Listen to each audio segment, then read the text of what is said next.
I'm Shahar Azani, and in the news, a new Israeli government in Israel.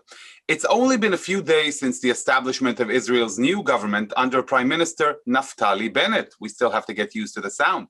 And it's already facing security and legislative challenges. What lies ahead for the government? What are the chances of success for this new and diverse Israeli coalition? And are we expecting to see a change vis-a-vis the relationship between Israel and the greater Jewish world and the community here in the United States? For this purpose and much more, I am absolutely thrilled to have with me today our dear friend, Kobi Cohen on JBS. Kobi is an Israeli political analyst and the host of Balagan, the most appropriate of names, meaning mess and utter chaos, Israeli politics and society podcast. Kobi, it's a pleasure to have you again with us. How are you? I'm doing great, Shahar. Thank you for having me again. And yes, it is an exciting day. What's so exciting about it? So there is a change. I mean, it's hard to say how the change is going to be. But the fact that you have a different prime minister and a different government, that most of its parties were in the opposition for many years, I think can shed light on, on their ambition to really show themselves and prove themselves to the people. I think that, over time, when you look at it, the coalition of the Likud and the ultra-orthodox proved itself to be very efficient, but not always working for the people, but working to preserve the governance, the ruling, I would say. But now we have a new coalition. It's completely eclectic. We need to remember that we have 8 parties, member of this coalition. If we'll go back to the 80s, and we're going to talk about a unity government, as they like to call it in Israel, the unity government was made out of 2 parties that the 2 of them, they had a couple of smaller parties with them. But the 2 major parties at that time, the Labor and the Likud, were almost 80, if I remember correctly, 84 mandates together out of 120 members of the Knesset in total, which means 2/3 of the House. Now, this unity government has 62 mandates, 62 seats in a good day. And I'm saying in a good day because we already have 1 member of the Knesset from Yamina, from Naftali Bennett's party, who voted against the government, another member of the Knesset from Ra'am, the Muslim party, Saeed al-Kharoumi, who abstained voting when the voting happened, and member of the Knesset, Eli Avidar of Israel Beitenu, who already got into a fight with his leader, Avigdor Lieberman, and he said that he's going to be a free voter. He voted with the government, when they swore oath, but he's not committed to, he says that he's not committed to the other voting. So Kobi, fractured coalition indeed, 60 to 59, the government was sworn in. But before we get into the individual question, I want to ask you 2 quick questions with regards to the framework. The assumption is that the foundations for this diverse coalition were laid by former Prime Minister Benjamin Netanyahu himself. And what I mean is, first, let's talk about the participation of the Islamic movement. The fact that you have Mansour Abbas as part of this coalition could not have happened without Benjamin Netanyahu paving the way forward for an Arab party and for specifically Mansour Abbas's party to be part of the coalition. Do you agree? So I agree. I think that Benjamin Netanyahu have paved the way to add an Arabic party to the coalition. And I will say that Naftali Bennett and Gideon Sa'ar and Avigdor Lieberman, who the 3 of them are right-wing parties, Yamina, Israel Beitenu, and the New Hope, Gideon Sa'ar's party, they didn't move an inch from the path that Netanyahu paved.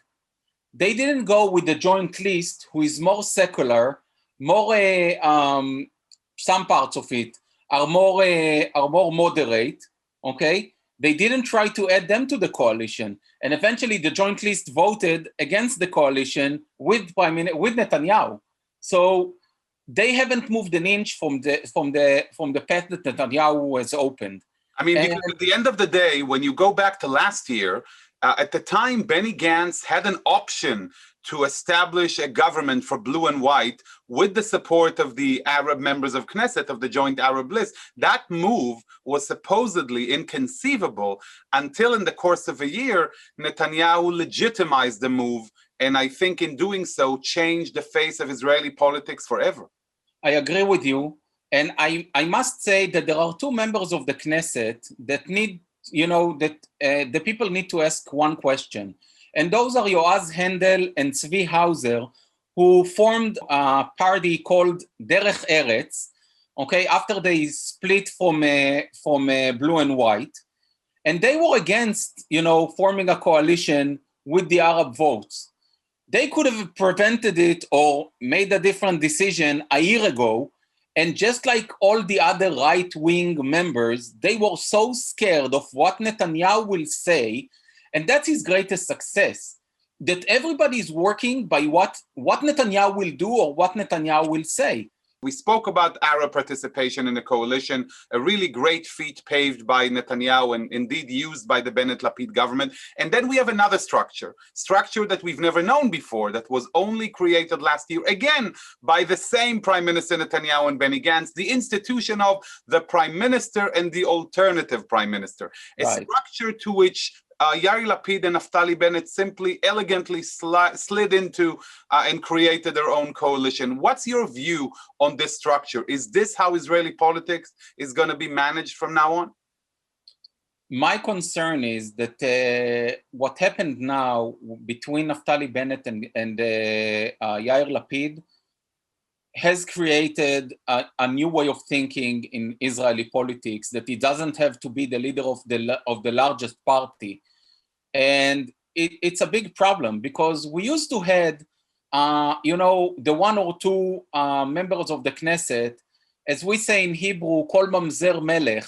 I don't know what's the equivalent sentence to it in English, but the government can be blackmailed, or the coalition can be blackmailed by a single member of the Knesset. And technically, it is kosher what happened between Yair Lapid and Naftali Bennett, because eventually we're not in a presidential system, we're in a parliamentary system. So all you needed to form the coalition and to approve to vote for the government is to get a majority. But I think that publicly it is a problem.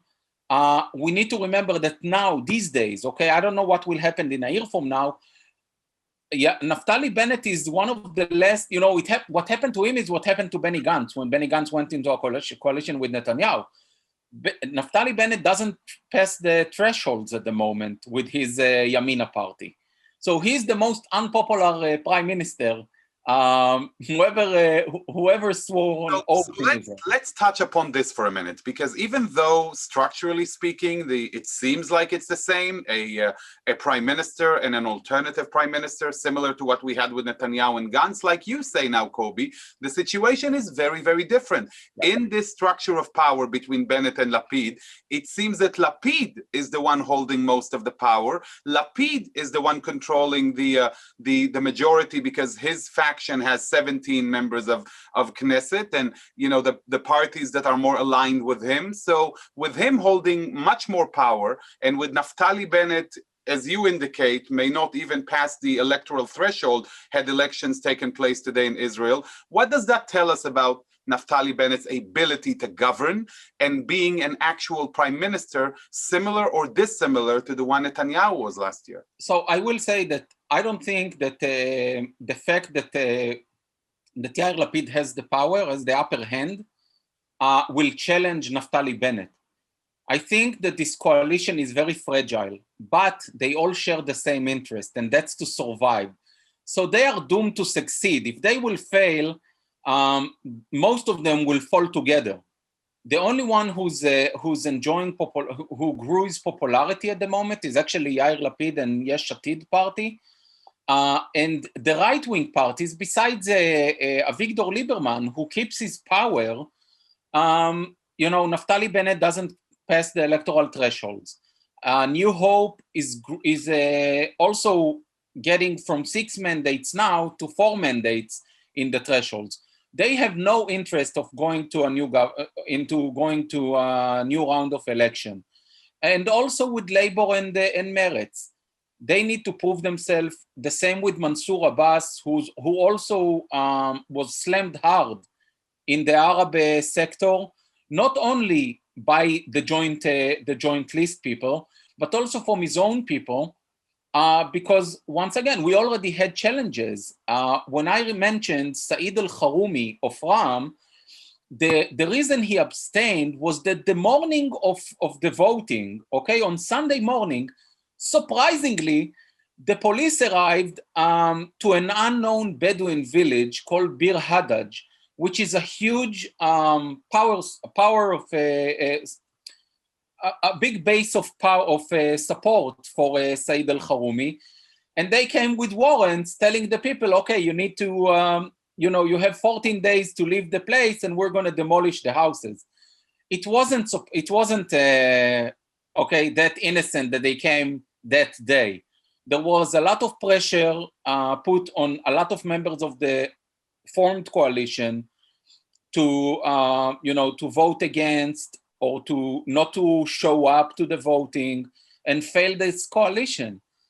It's also true to say, Kobi, that some members of the joint Arab list, not Mansour Abbas, but the other, Ayman Odeh and Tibi, specifically member of Knesset Ahmad Tibi, indicated that in case of emergency, or if the government would face difficulties, he would come in and make sure to allow this government to pass because they so wanted former Prime Minister Netanyahu out. Was that not the case? And does that not mean that in actual reality, the coalition, even though it doesn't seem so, is wider than what is seen in 60 as of compared to 59? It's a bit wider because of those members of the joint Arab list.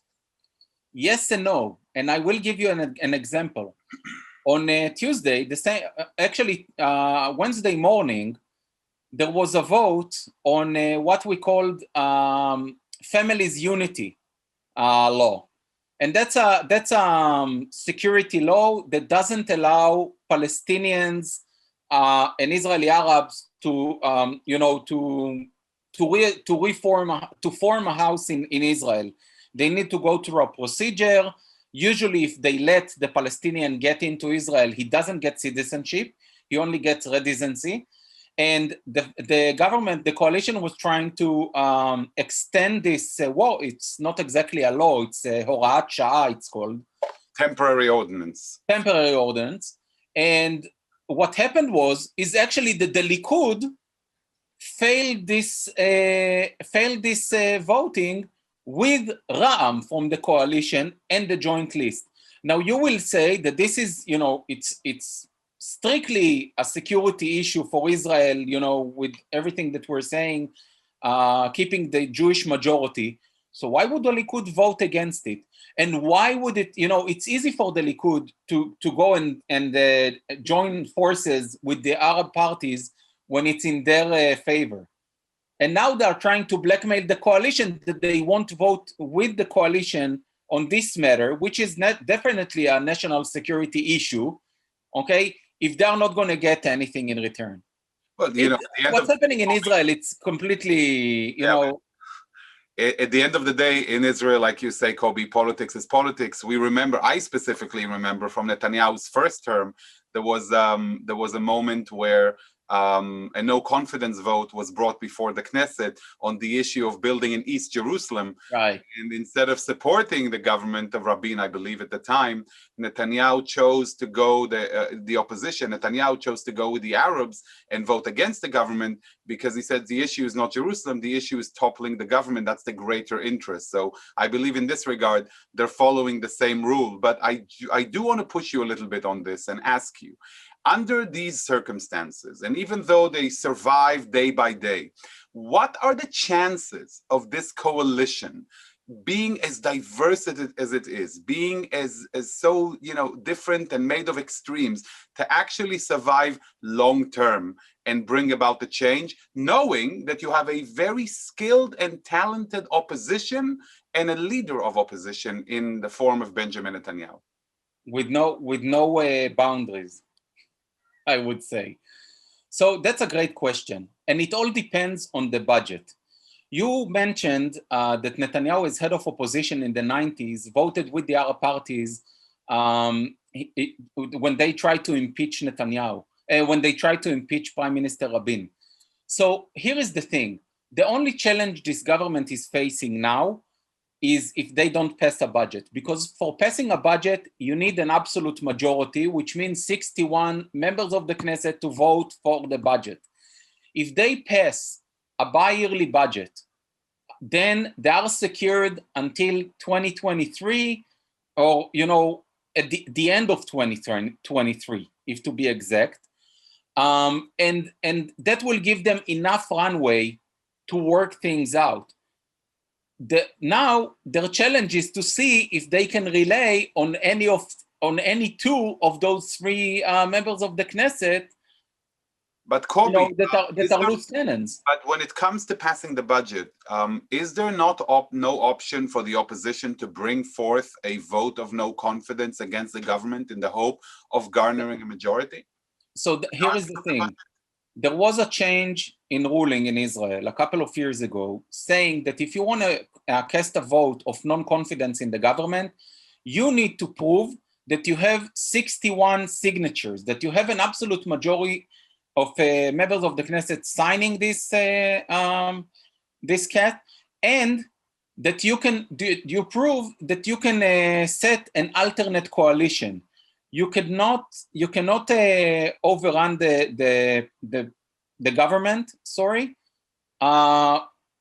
in this way anymore. It's really hard. They made it hard, especially because the opposition, starting, by the way, when Netanyahu was the head of opposition in 1992, was slamming the, Rabin's government in the Knesset almost on a daily basis,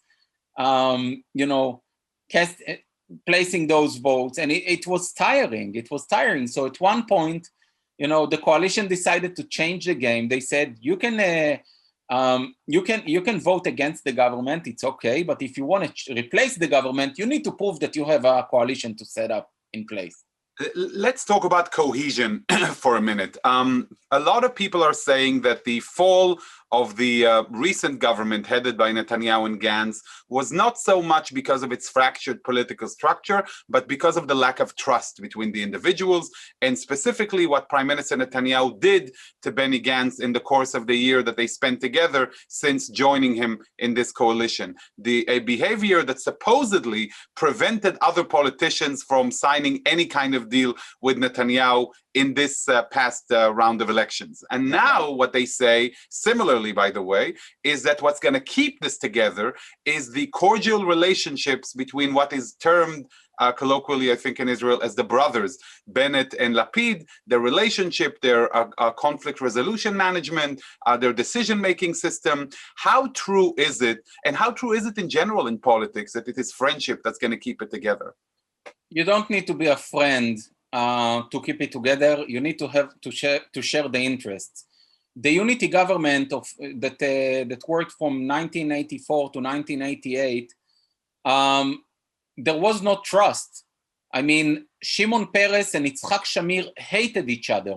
There was actually a real concern on the Likud side that Shimon Peres will be committed to the agreement, but none of them thought to do, to change the law and to have a par government and all of that in order to enforce all of that, because eventually they were gentlemen. And I'm sorry to say, but I think that some of the members of the Knesset are like a den of thieves now, and they are not trustworthy. I think that what actually Yair Lapid did was a very brave step from his end, because there is always a chance that if, Naftali Bennett will see that he's gaining power, prior to the end of his term, he may, break the package. But on this case, based on the agreement and based on the law that they changed again, the government law, then Yair Lapid will become the prime minister, and Yair Lapid gains a lot of popularity because of these moves. He shows that he's thinking, he shows that he's willing, in order to make the change happen, to trust somebody that if we'll go back, you're mentioning the brothers pack, okay, it didn't work that well. It worked in 2013, and it was actually Yair Lapid who forced Netanyahu to add Naftali Bennett to the coalition. Netanyahu was unwilling to add Abait Yehudi at that time. Okay, it was the Jewish home, as they were called. It was the new Mafdal. And actually, it was Yair Lapid who told Netanyahu, I'm not entering without Bennett. And when Netanyahu, fired Yair Lapid 2 years later, Bennett didn't do anything to help Yair Lapid. So I don't know what type of a family it is, but I'm sure that Yair Lapid learned the lesson, and it's not that he's really trusting Bennett, but he knows that at the moment, Bennett has no interest to break the package. So I think that, this government will be at least for 2.5 years. Hopefully it will be for more, and hopefully it will do good for the people of Israel. I think that's the most important thing that we need to remember. The government is supposed to serve the people. It's supposed to serve the nation. Agreed, and we do hope for political stability. I want to ask you about another interesting characteristic of that partnership between them, guided by survival, as you so aptly say. In 2013, when they entered the Netanyahu government at the time, that included, by the way, Tzipi Livni as well, in addition to Yair Lapid and Naftali Bennett, the ultra-orthodox remained outside. And here we are again, 8 years later in 2021, and the Bennett-Lapid duo again create a government and a coalition in which the Haredis, the ultra-orthodox, are outside. Why is that, Kobi? Is this on purpose, or is this the nature of the relationship between Bennett and the ultra-orthodox? How come this is a situation every time? Is it intentional? So to make a long story short, until Netanyahu bind with the ultra-orthodox in 2015 and made it, I would say, a Catholic wedding, the ultra-orthodox used to go with everybody. They used to go, they went with Mapai. They were officially, by the way, the first time the ultra-orthodox were members of the coalition was actually under Begin. Begin was the first one to add them as cabinet members to the coalition. But they played along with Peres, they played along with Rabin as well, and they played along, with Ehud Barak until a certain point. Shas was a member of Ehud Barak's coalition. But, over time, they saw that they get a lot from Netanyahu. Also, another thing that was happening is that the ultra-Orthodox in Israel are leaning way more to the right at the moment. Aryeh Deri knows that if he's going to ban Netanyahu, Shas is going to lose mandates, because a lot of their voters will vote for the Likud. Same happened, by the way, with UTJ. UTJ lost a mandate to Bezalel Smotrich's religious Zionism. What's the connection between UTJ and Zionism? Or we can discuss what's the connection between Smotrich and Ben Gvir to Zionism. That's a different story. But what's the connection between a party that doesn't put a minister because they don't want to swear oath to the government, to the state of Israel, to a Zionism? It's only based on their or nationalism and Arab hatred. So both of these parties, are very scared that if they're going to leave Netanyahu, they're going to lose voters. But is this in a tough situation? Is this because of the right wing, or is this because of Benjamin Netanyahu himself being a semi-mythological political figure in Israel? I don't think it's up to him. I mean, the ultra-Orthodox have no God when it comes to their interests. I think they were blinded by Netanyahu. They actually thought that they will be able to force, by the way, Bezalel Smotrich, to agree to a right-wing ultra-Orthodox coalition based on the votes of the 4 members of Ram party. And because that didn't work and they put all of their eggs, in one nest, they lost. But I think that it's a temporary loss. And I actually think that at one point, this coalition, especially because it's very fragile, will try to pull at least one of the parties in. Most likely, if they'll be able to do it, it will be UTJ. And once again, it will be because of shared interests. I don't know how it will work, for example, with Israel Beitenu and Avigdor Lieberman. But I think that there is, this government has a lot of potential. Honestly, I doubt if they will fulfill what the changes they can and should do, because there is a big gap between the ultra-orthodox leadership and the ultra-orthodox people. The Haredim in Israel are the poorest society in Israel, okay? And they are based a lot on the funding from the government. They don't work like here in the US and in other places in the world.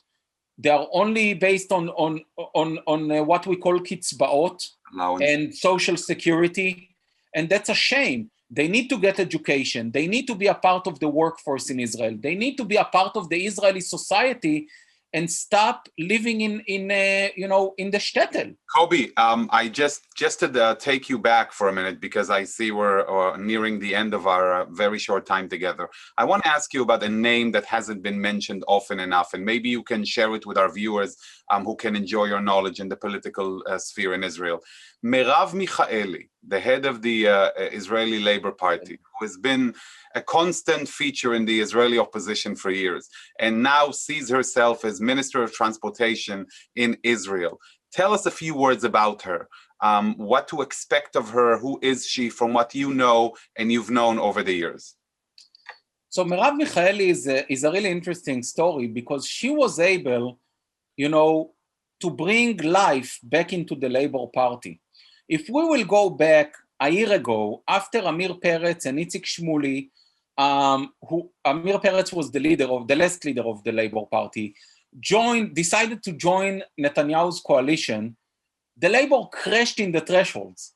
They didn't pass the thresholds. Merav Michaeli refused to give up. She decided to lead an internal opposition within the Labor Party. She got a huge support from a lot of members of the Labor Party, who said that it doesn't make any sense to join forces with Netanyahu again. We need to start building rebuild the party and draw new blood. If you look at her party, most of the faces are unrecognized. Most of them are new people in the political sphere, especially in the Labor Party. I mean, some of them they are a part of the Labor Party for years, but they were not a part of the big players. And what she was able to do is really to transform, the Labor Party, and I would say to do a makeover to the party. The main question is if she will be able to change the DNA of the Labor Party, because I think that she did an amazing work, especially, by the way, I will say that both her and Meretz gave a lot and walked a long way in order to make this coalition very pragmatic, very true. I mean, the fact that they were willing, Merav Michaeli has seven members of the Knesset, and Naftali Bennett has 7 members, but now he's already at 6, and he was almost at 5. Kobi, I could listen to you for hours, and I just want to thank you for joining us and for enlightening us on the Israeli political sphere. I know that this is far from the last time we're going to do it together. Thank you so much for coming on JBS today. Thank you, Shahar, and thank you to our audience, and Techi Medinat Israel. Good luck to the new government. Indeed. Thank you so much, Kobi. Your insights are always meaningful, and I share with you the hope for Israeli political stability long-term and the passage of budget. That's so important for the survival, not just of our politicians, but of our country. I'd like to thank you all for watching, and to all we say, stay safe, stay healthy, and stay happy and optimistic. I'd like to thank our director, Sloan Copeland, JBS's managing director, Dara Golob, our technical manager, Michael Paley, transmission manager, John McDevitt, and to our wonderful producer of In the News, Carol Lilienthal. For JBS, I'm Shahar Azani. Until next time, shalom and lehitraot. See you all soon.